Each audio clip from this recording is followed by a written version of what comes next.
আসসালামু আলাইকুম। আশা করি সবাই ভালো আছেন, আমিও ভালো আছি। তো আজকে থেকে আমি পিএইচপি ধারাবাহিক টিউটোরিয়াল নিয়ে আপনাদের সামনে হাজির হয়েছি। আজকে আমি পিএইচপির প্রথম পর্ব নিয়ে আলোচনা করব। তো আমরা সবাই জানেন যে পিএইচপি বর্তমানে খুব জনপ্রিয়। তো আমার কাছে অনেকে অনুরোধ করছে যে যে ভাইয়া, আপনি যদি একটু কম্পিউটার লেভেল স্টুডেন্ট, যদি আপনি পিএইচপি নিয়ে টিউটোরিয়াল করতেন। তো আমি ভাবলাম যে হ্যাঁ, যদি পিএইচপি টিউটোরিয়াল করি অনেক উপকৃত হবেন। যারা বিগিনার লেভেল তারা বেশি করে উপকৃত হবেন। তো শুরু করা যাক পিএইচপি নিয়ে। তো প্রথমে প্রশ্ন আসে যে পিএইচপি কি।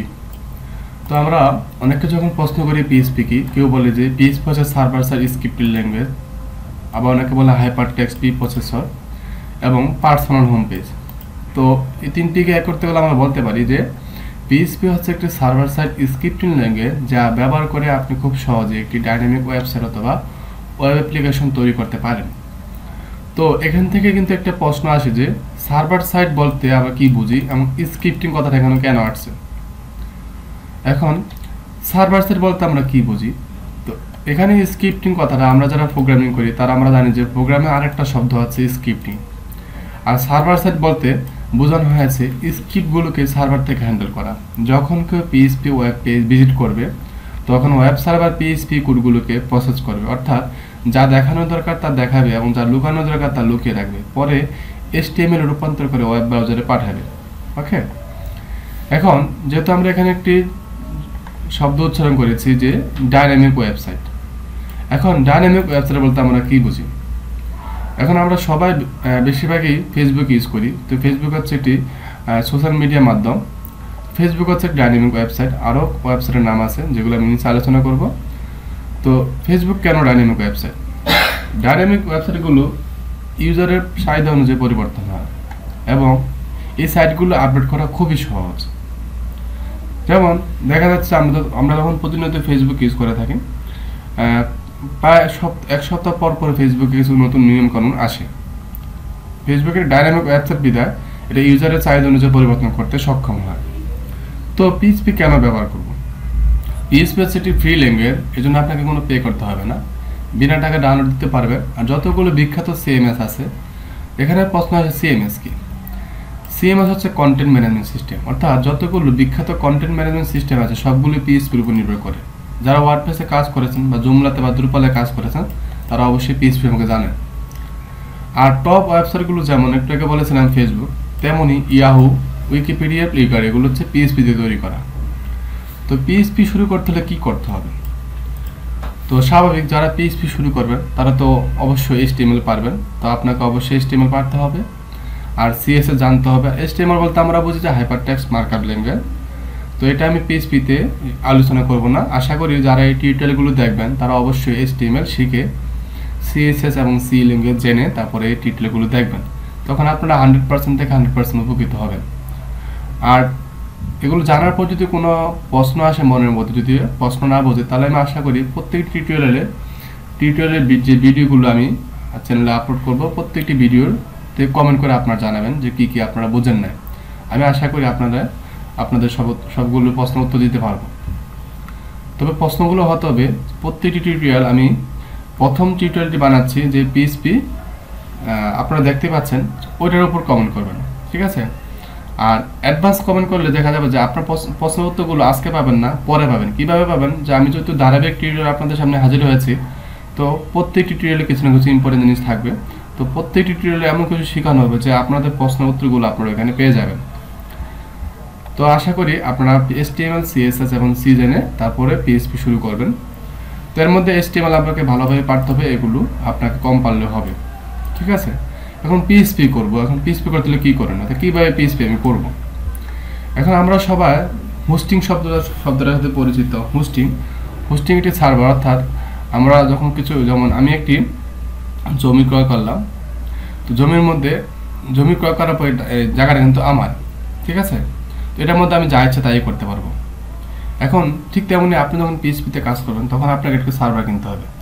আর যদি না কিনতে অক্ষম হন, তাহলে আপনাকে একটি লোকাল হোস্ট সার্ভার, যেটা ফ্রি পাওয়া যায়, এটা পিসিকে আপনার লোকাল হোস্ট সার্ভারে পরিণত করতে হবে। মানে এক্সাম্পল স্বরূপ বোঝাচ্ছি, যেমন আমরা যখন কি করি, পিএইচপি করি, তো HTML করি, তখন আমরা কি করি, সাধারণভাবে নিউতে গিয়ে একটি টেক্সট ডকুমেন্ট নিই। টেক্সট ডকুমেন্টের পরে যে এক্সটেনশনটা থাকে, যে টেক্সট, ওইটা আমরা কি করি, HTML এ রূপান্তর করি। ঠিক আছে, HTML এ রূপান্তর করি। এখন এখানে আমরা কি করি, নোটপ্যাড ওপেন করে আমরা HTML কোড লিখে থাকি। দেখেন আমি এখানে HTML শুরু করলাম, HTML শুরু, HTML শেষ করলাম। আমার হাতের লেখা তো দ্রুত না, আশা করি আস্তে আস্তে বুঝতে পারবেন। তো এখানে আমি হেড দিলাম, এখানে আমি হেড দিয়ে শেষ করলাম। এখন আমাদের হেডের মধ্যে টাইটেল নেওয়া হয়, জাস্ট আমি এখানে টাইটেল দিলাম, ফেসবুক, এখানে টাইটেলটা শেষ করে দিলাম। এখন আমি হেডের পরে বডি নিলাম, এখানে বডিটা শেষ করে দিলাম।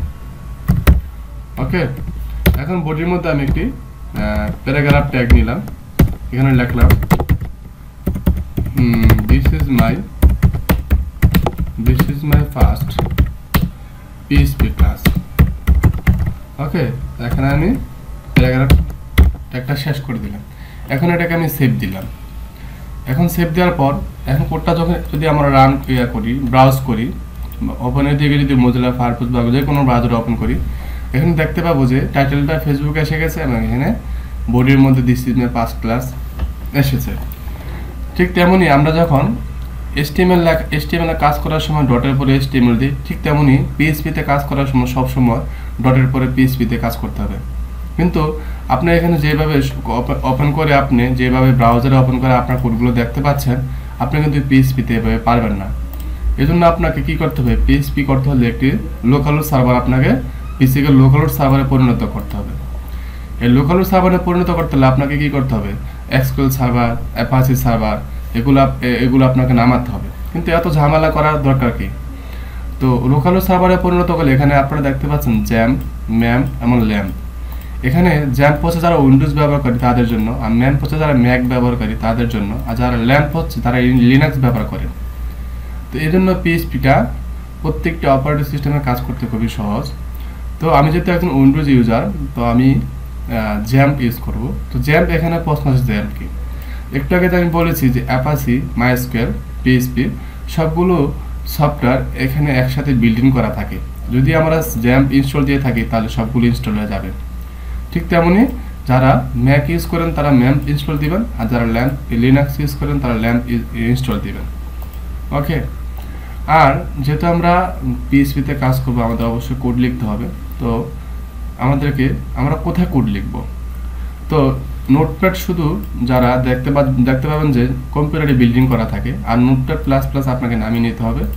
নেটবিনস হচ্ছে নেটবিনস এবং ড্রিমওয়েভার, এগুলো হচ্ছে হাই লেভেলের। এখানে যদি আপনি অ্যাডভান্স লেভেল হন তাহলে এখান থেকে কাজ করতে পারেন। যেহেতু আমি বিগিনার লেভেল থেকে শিখাচ্ছি, তো সমস্যা নেই, নোটপ্যাড প্লাস প্লাস আপনি করতে পারেন, নোটপ্যাডে করতে পারেন। এখানে ভুল হওয়ার সম্ভাবনা খুব কম থাকে, তাহলে আমি নোটপ্যাড প্লাস প্লাসে করবো।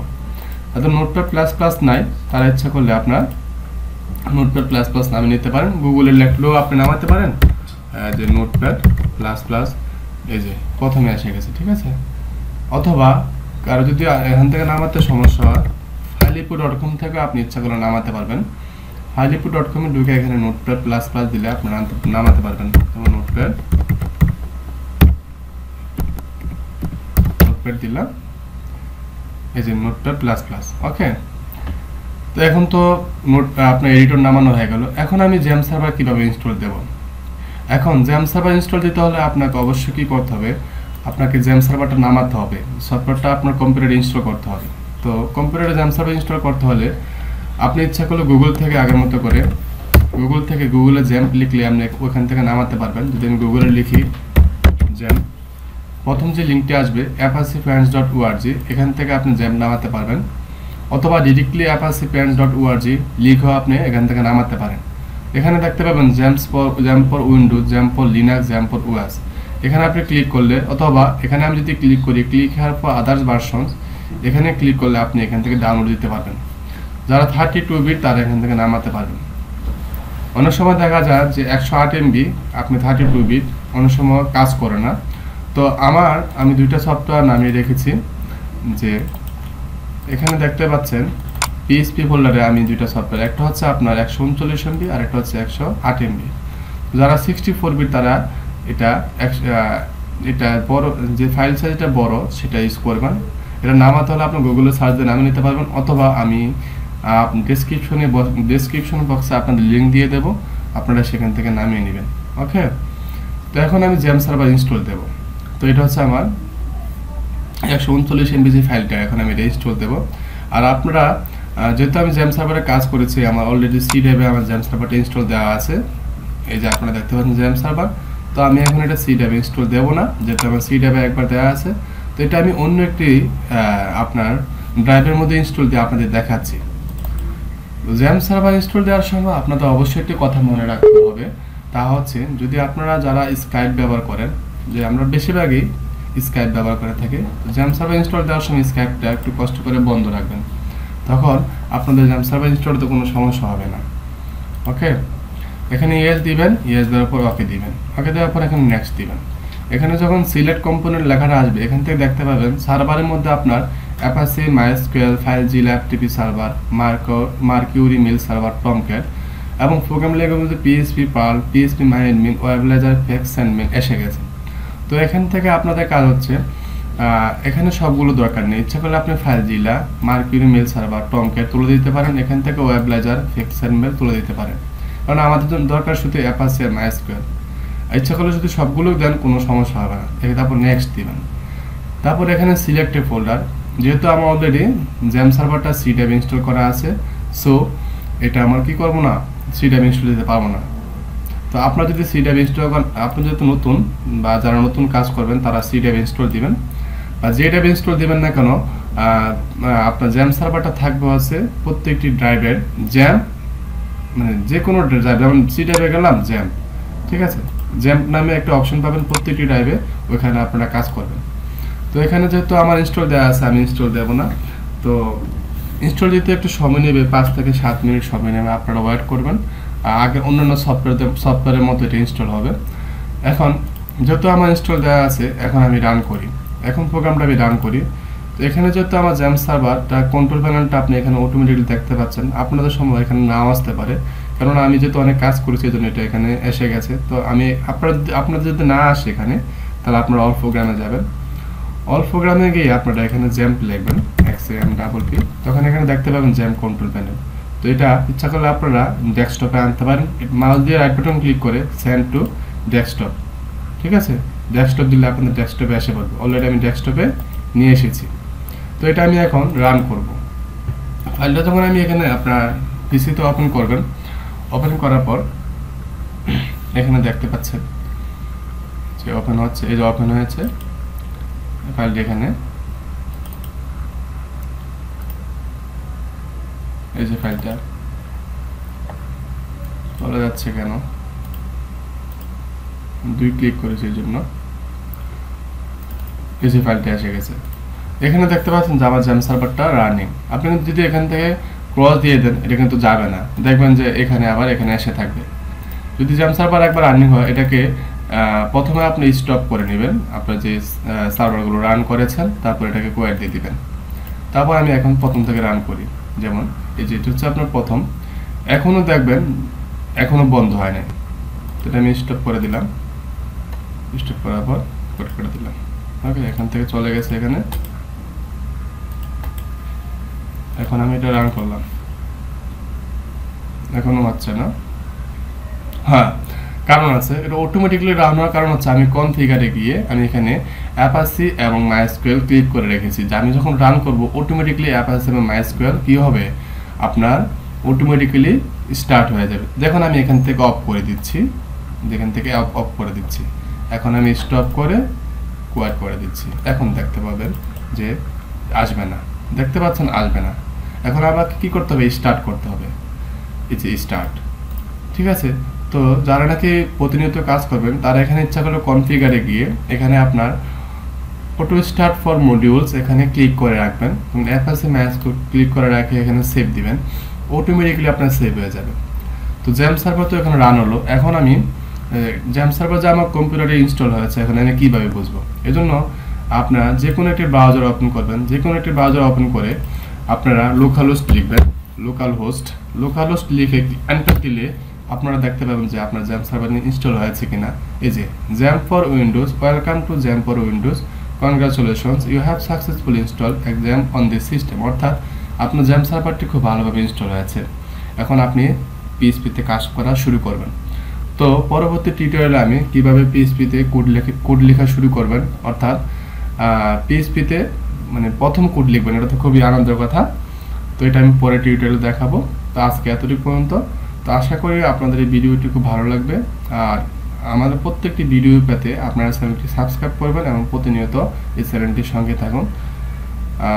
প্রত্যেকটি টিউটোরিয়াল থেকে আপনারা এক্সট্রা কিছু শিখতে পারবেন। পিএইচপির বা ইউটিউবে অনেক টিউটোরিয়াল আছে, কিন্তু দেখা যাচ্ছে যে আপনার সবগুলো টিউটোরিয়ালগুলোতে যারা ভিউয়ার তাদের প্রত্যেকের মনে কিছু জিনিস আছে যে আমি এটা শিখবো, কিন্তু এটা শিখতে পারা যায় না কারণ না হয় ভিডিওগুলো 3 থেকে 4 মিনিটের বা 5 মিনিটের হয়ে থাকে। তো আমার ভিডিওগুলো একটু লং ভিডিও হবে, যে আপনার মানে আমি একজন ভিউয়ার হিসেবে আমি কি চাচ্ছি সেরকমভাবে আমি টিউটোরিয়ালগুলো তৈরি করব।